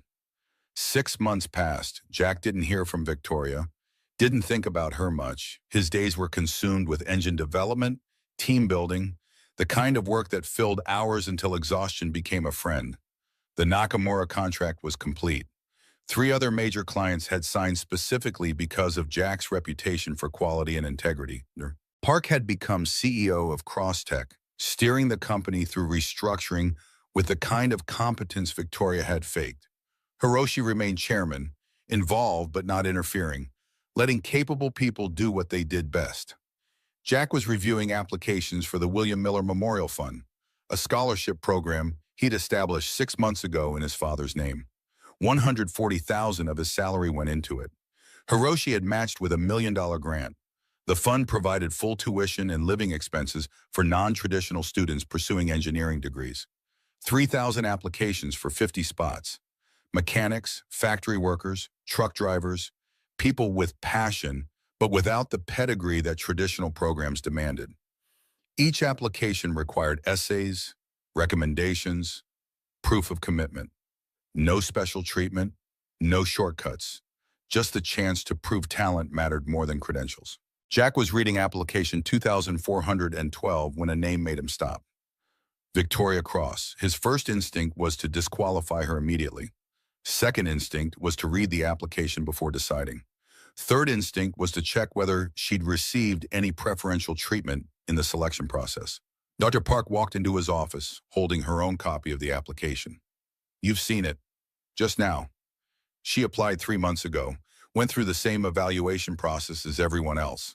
Same screening criteria, same scoring rubric. Dr. Park sat across from Jack. She was selected because she demonstrated the qualities we look for: humility, willingness to learn, genuine commitment to becoming better.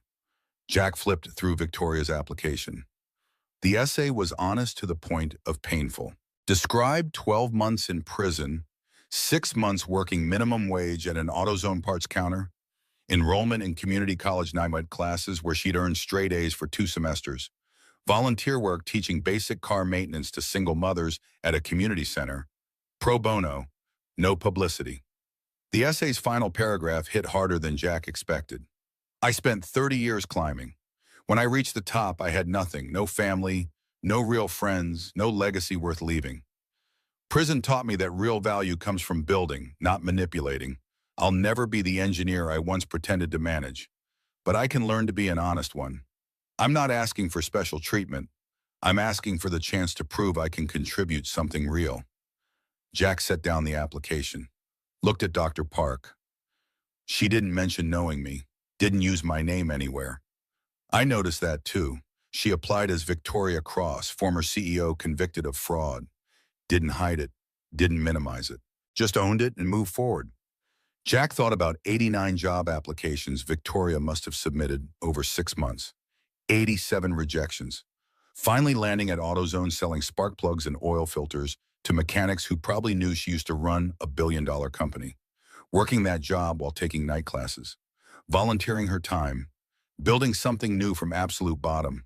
That was earning it. That was the kind of change Emma would have recognized as real.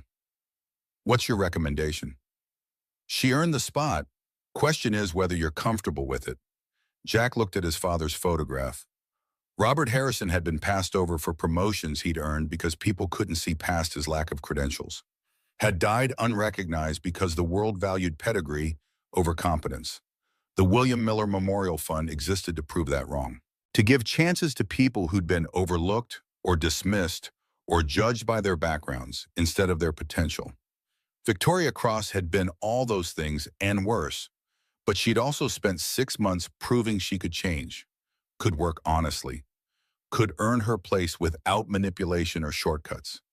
If Jack rejected her now, he'd be doing exactly what he'd fought against, judging someone by their past instead of their demonstrated potential. If she earned it, she earned it. Accept her application. 6 months after that, Jack stood at a podium in Crosstech's main auditorium announcing the creation of the Robert Harrison Institute for Engineering Excellence. The room was packed, employees, media, the governor in the front row next to Hiroshi and Dr. Park. This was the moment Jack had been building toward for 18 months. 2 years ago, I stood in this room as a janitor. Most of you didn't know my name. Some of you walked past me every day without ever seeing me. His voice carried through the auditorium, amplified by microphones he'd finally gotten comfortable using. Today, Crosstech is establishing an institute that will ensure no one with talent goes unseen again. The screen behind him illuminated. The Robert Harrison Institute for Engineering Excellence. Mission statement, budget allocation. $100 million over 5 years for scholarships, training programs, apprenticeships. This institute is named after my father, Robert Harrison. 34 years at Ford, could diagnose any engine by sound, taught me everything I know about listening. Jack's voice thickened. He never received promotion or recognition. Never got the respect his genius deserved because he didn't have a degree or connections or the right pedigree. He steadied himself. My father died believing his knowledge would disappear with him, that the world didn't have room for people like him, people with talent but without credentials, with skill but without status, with genius but without degrees. This institute will prove he was wrong. Jack explained the program. 3,000 applications, 50 fellows selected. Mechanics, truck drivers, factory workers, all with passion for engineering and willingness to learn. All overlooked by traditional systems. All given a chance they wouldn't get anywhere else. The screen changed, showed Victoria Cross's photograph. The room erupted in shocked whispers. Jack let them settle before continuing. I know what you're thinking. How can we welcome back the woman who nearly destroyed us? How can we give this opportunity to someone who hurt so many people? He let the question hang. Then, because that's exactly what this institute is supposed to do. Give chances to people who wouldn't get them anywhere else. Look past credentials and backgrounds and see potential underneath. My father was judged by his background and dismissed despite his brilliance. Victoria Cross will be judged by her background and given a chance despite her failures. Both of them deserve better than being defined by their circumstances. The applause started slow. Built. Within moments, the entire auditorium was standing. Employees who'd watched Jack mop floors were now cheering his vision. Executives who'd dismissed him were applauding his leadership. Cameras captured images that would broadcast around the world. And somewhere in the crowd, Victoria Cross sat with tears streaming down her face, watching the man she'd tried to destroy offer her a chance to become someone new. The Institute's first graduating class walked across the stage 18 months later. 50 fellows who'd completed intensive engineering certification programs. Jack sat in the audience, watching people he'd recruited transform into professionals who'd contribute to industries that had previously rejected them. Victoria's name was called midway through. She walked across the stage in simple black dress, no ceremony, treated exactly like the 49 others, shook Dr. Park's hand, received her certificate. The moment was brief, professional, unremarkable, except for what it represented. A woman who'd once commanded boardrooms now graduating alongside gas station mechanics and truck drivers, all of them equals in achievement. After the ceremony, Victoria found Jack outside. Her voice carried something new, not the desperate fear from the coffee shop, not the defensive anger from prison, but quiet confidence that came from earning something honestly. I got a job offer, small company in Cleveland, design engines for agricultural equipment. Not glamorous, but honest work. Congratulations. I came to say thank you, not just for the scholarship, for everything, for seeing something in me that I couldn't see in myself, for believing I could change when I didn't believe it. Jack looked at her. Really looked.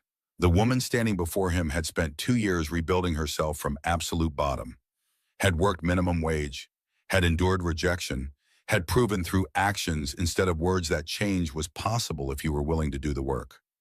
You did the hard work. I just maintained standards. Victoria smiled, genuine warmth replacing the predatory calculation that had defined her for 30 years. For 55 years, I chased power and wealth. At the end, I had nothing real, nothing meaningful, nothing that would survive me. She gestured toward the ceremony. But this, what you've built, this will last forever. Every person you teach will teach someone else. Every life you change will change other lives. That's real legacy.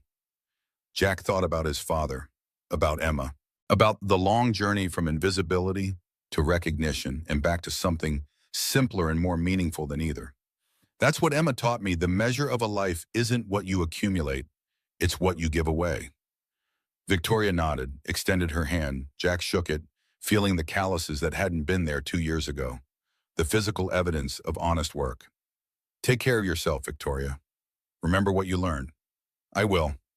She walked toward the parking lot, toward Cleveland and agricultural equipment and a life built on competence instead of manipulation.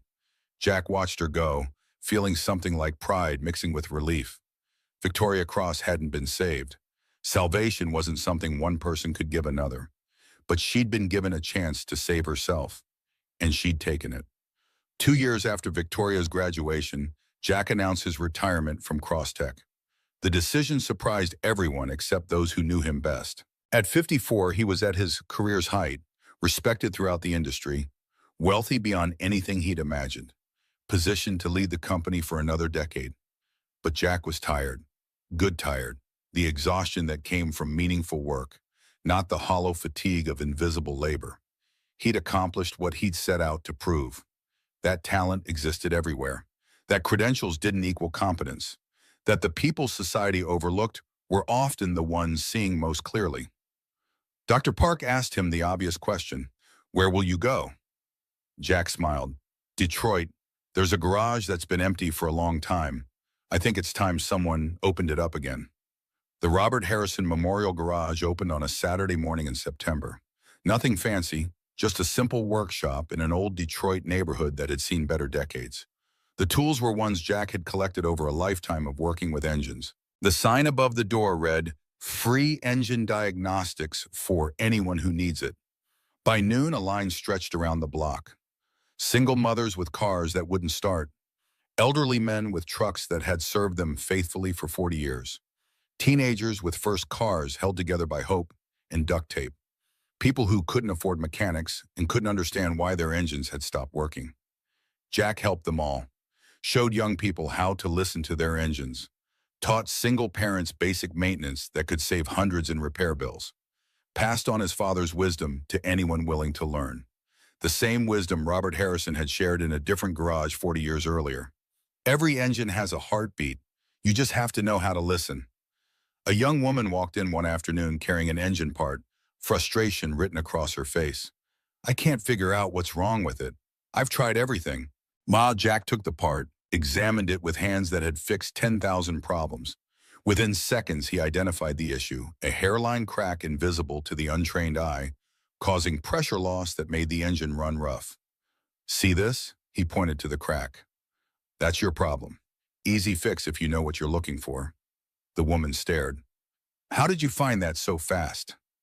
Jack smiled, thinking of his father teaching an 8-year-old boy in a garage that smelled like oil burning and possibility.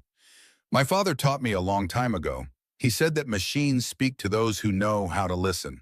Now I'm teaching you so you can teach someone else. That's how knowledge survives, by being passed on. The woman left with her repaired part and new understanding. Jack watched her go. Behind him, 3 photographs hung on the workshop wall. Robert Harrison in his Ford uniform, looking proud and tired. Emma on their wedding day, smiling like she knew secrets the world had yet to learn. A newspaper clipping from 2 years ago showing a janitor named Jack Harrison announcing an institute that would change thousands of lives. Jack looked at those photographs every day.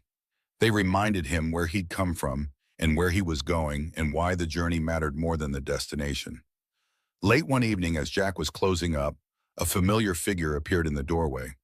Victoria Cross. She looked stronger than the last time he'd seen her, more confident, the kind of confidence that came from earning your place through competence instead of fear. I heard about this place, wanted to see it for myself. Jack gestured around at the tools and equipment and photographs. What do you think? Victoria smiled, real warmth without calculation. I think your father would be proud. That's the idea. She picked up a wrench, tested its weight. I graduated 18 months ago, got promoted twice at the Cleveland company. They're letting me lead a project now. Small team. Agricultural engines. Nothing glamorous, but honest work. Yes, honest work. Victoria set down the wrench. Something I never understood before. The satisfaction of building something real instead of manipulating numbers on screens. She looked at Jack. I came here to say thank you, not just for the scholarship or the second chance, for seeing something in me that I couldn't see in myself, for believing I could change when no one else did. Jack thought about forgiveness and second chances and the long journey from who we are to who we could become. You did the changing. I just opened a door. What you did with it was entirely up to you. You opened more than a door. Victoria's voice carried weight accumulated over 2 years of honest work. You gave me a chance to become someone I actually want to be. For 55 years, I chased power and wealth and status, climbed over everyone in my path, destroyed people without second thought. At the end, I had nothing. Nothing real, nothing meaningful, nothing that would survive me. She gestured around the garage. But this, what you've built here, this will last forever. Every person you teach will teach someone else. Every life you change will change other lives. That's real legacy. That's what matters. Jack felt the truth of her words settle. This garage would outlive him. The institute would outlive him. The knowledge he'd learned from his father and was now passing to others would outlive them all. That was immortality, not in memory but in impact, not in monuments but in the lives you touched. Emma taught me that. The measure of a person isn't how far they climb, it's how they treat people who can do nothing for them. Victoria nodded slowly. I should go. Early flight tomorrow. New project, new city, new life. Good luck. Thank you. She extended her hand. Jack shook it, feeling calluses that matched his own. Evidence of transformation, written in skin that had once been soft from boardroom comfort. Jack, that night in the boardroom when you fixed the engine, when I tried to destroy you, I've thought about it 1,000 times, wondered what would have happened if you'd just stayed invisible, if you'd kept your head down and let me win. Jack considered the question. I'd still be mopping floors, and you'd still be heading toward that cliff you couldn't see. Sometimes the worst thing that happens to you becomes the best thing. Not in the moment, but eventually. Victoria's eyes glistened with tears she no longer tried to hide.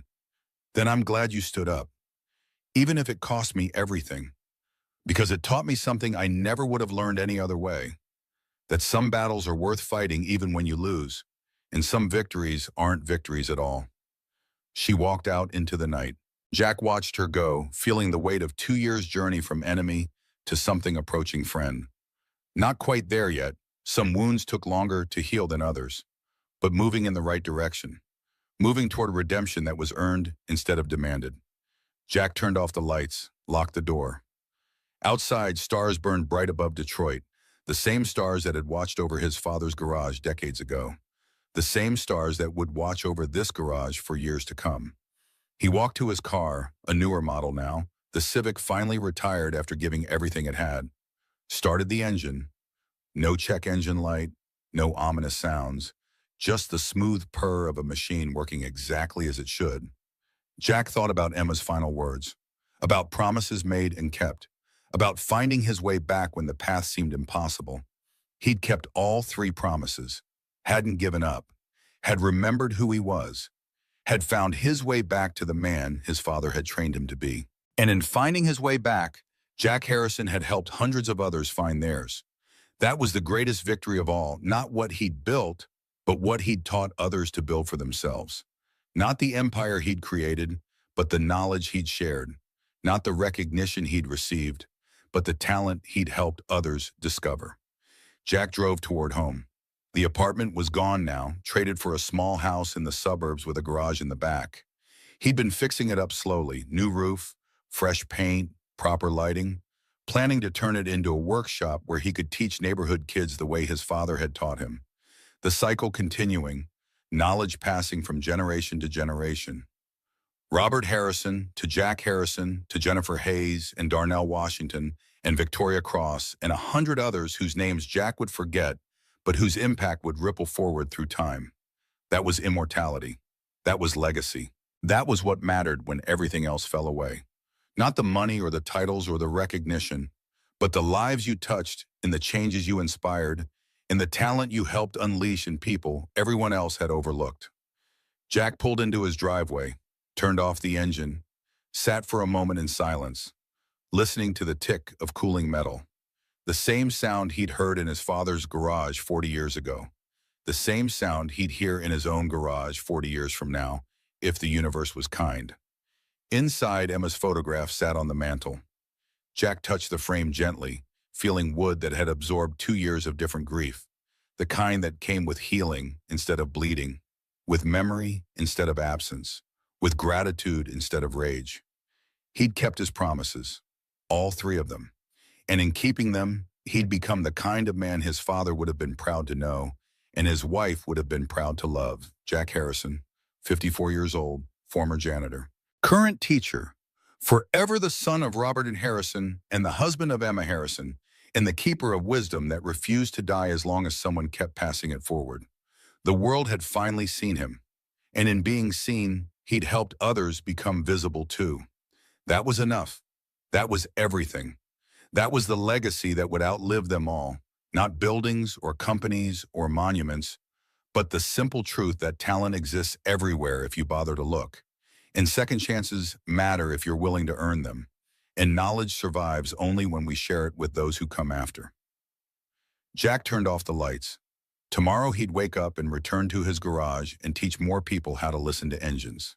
The day after that, he'd do it again, and again, and again, until his hands couldn't hold tools anymore and his ears couldn't hear the subtle wrongness that meant something was failing. And even then, the knowledge would survive, because he taught others. And they would teach others. And the cycle would continue long after Jack Harrison was dust and memory. That was the greatest victory a man could achieve, not to be remembered, but to have mattered, not to live forever, but to have helped others live better. Not to climb highest, but to lift most. Jack Harrison had climbed from invisible to visible and back to something better than either. To useful, to valued, to remembered not for what he'd built, but for who he'd helped become. And that was enough.